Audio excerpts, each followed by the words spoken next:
Oh, God. Too big for Monopoly. Alright, let's do this. Hi, I'm Felicia. And I'm Giancarlo. And this is our review of...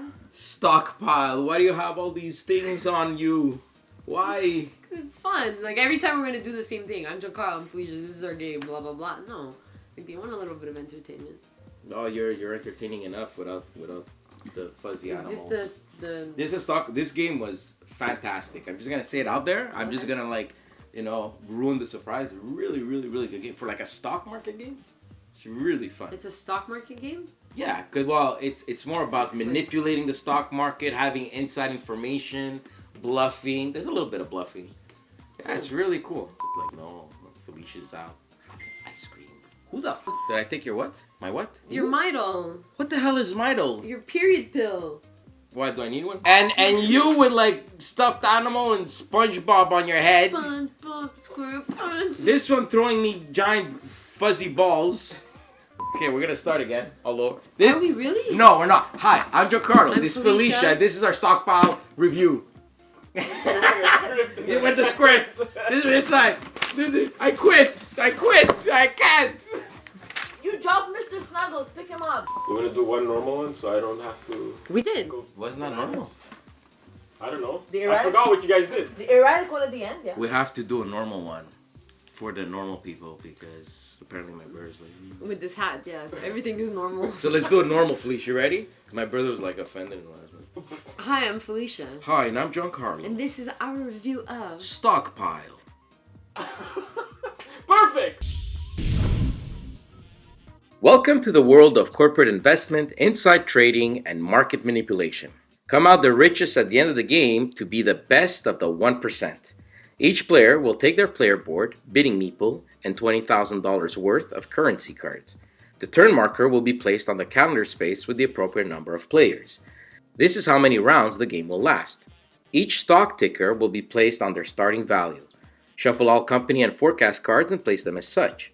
Now from the market deck, take a card from each company, shuffle them, and deal out one to each player, which they'll place in their stock portfolio on the left side. These can be looked at any time.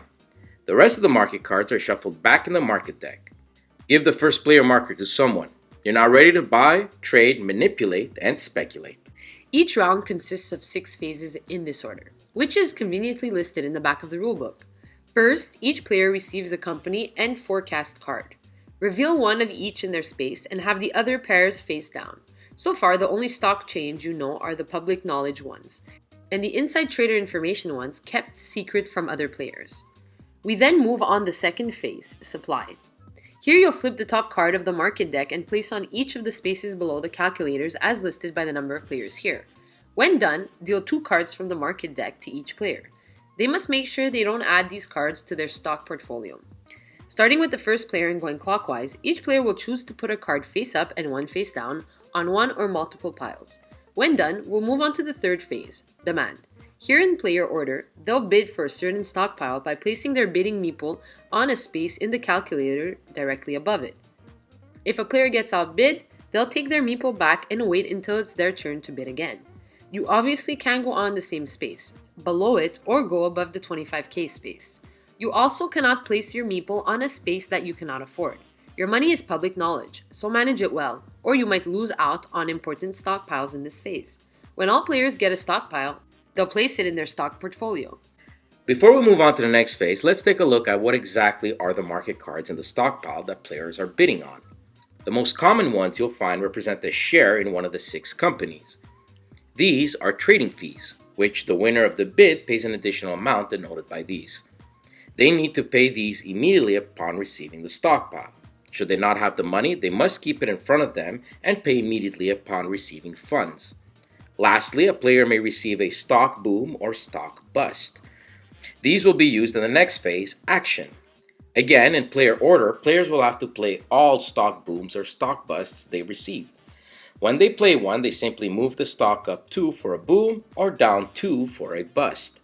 When all players are done, we go to the selling phase. Again, in player order, they might choose to sell any stock for the current listing price. Should a stock come from your stock split section, you'll sell it at double the listed price. We'll explain how they get there soon.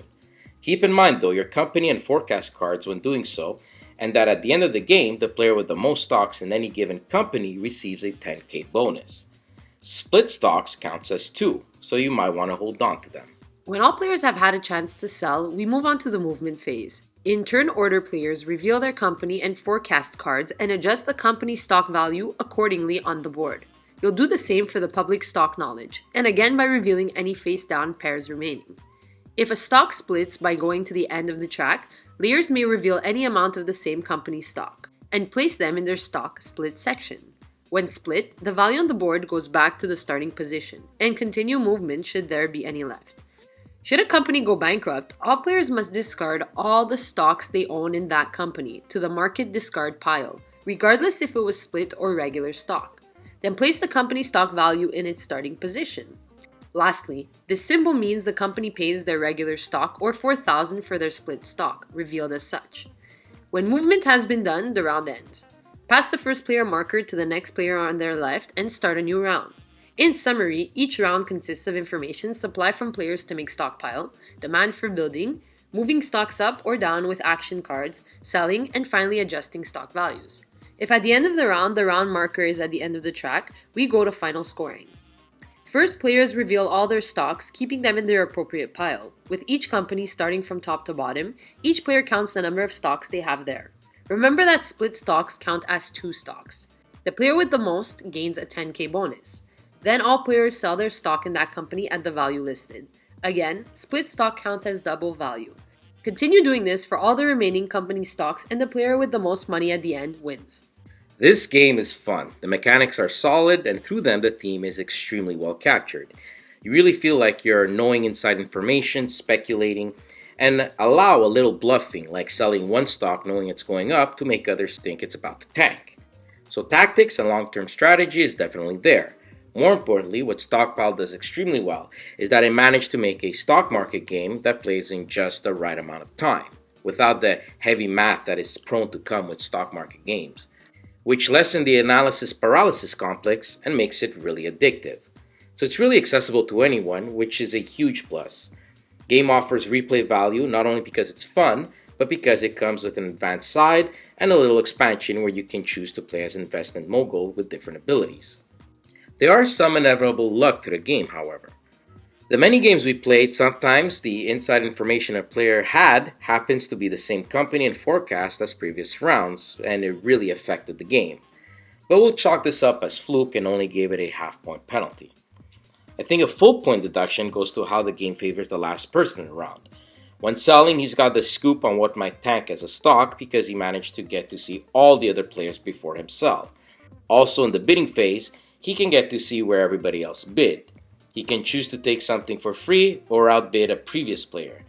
This is not bad, but the fact that the number of times the player is last is not equal is. I don't know, that aspect for some reason really irked us. But that's the only full point con this game has. Stockpile will remain in our collection and scores an 8.5 out of 10.